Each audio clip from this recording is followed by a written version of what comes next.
Manda youth ndatinda ingo jamuka mwanangu haiva jitaura terera nda ingo zitini ndri munaka weleza kevon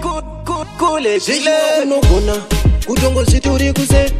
uzingaziwa pana yaunoketa ndati unogona kutozisa malefu uzingaziwa uri kushandiswa na tefu unogona kutoziti wakanyanya unembiri samukanya ndati iwe unogona kutoziti wakayenda uzingaziwa uri kushandiswa na tefu unogona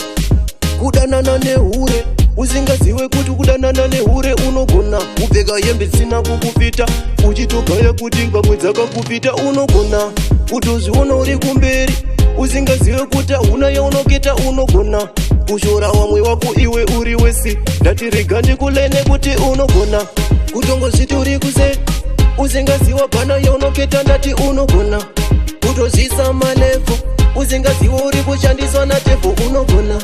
kutozviti wakanyanya unembiri samukanya ndati iwe unogona kutozviti wakayenda uzingaziwa uri kushandiswa na tefu unogona kutogaya kuti msikana uri kumhanya naye uri wega usingaziwe kuti tiri tese unogona kusaiza madhara nekusaziwa usingaziweka kuti kusaziva kuva unogona ndajamuka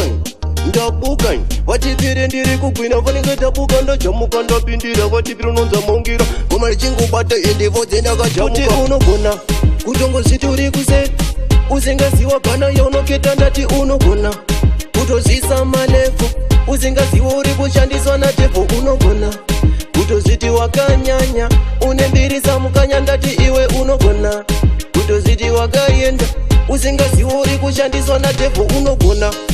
kudanana nehure usingaziwe kuti kudanana nehure unogona kupfeka hembe dzisina kukupita uchitogaya kuti pamwe dzakakupita unogona kutozviona uri kumberi usingaziwe kuti hauna yaunoketa unogona kushora wamwe wako iwe uri wesi ndati rega ndikulene kuti unogona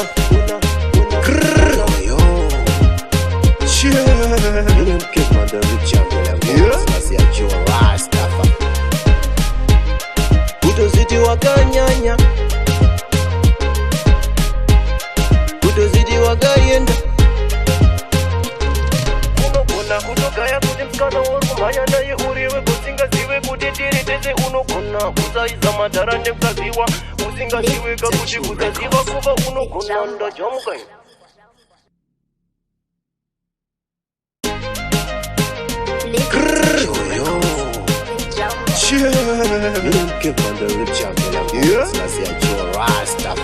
manda youth ndatinda ingo jamuka mwanangu haiva jitaura terera nda ingo zitini ndri munaka weleza kevon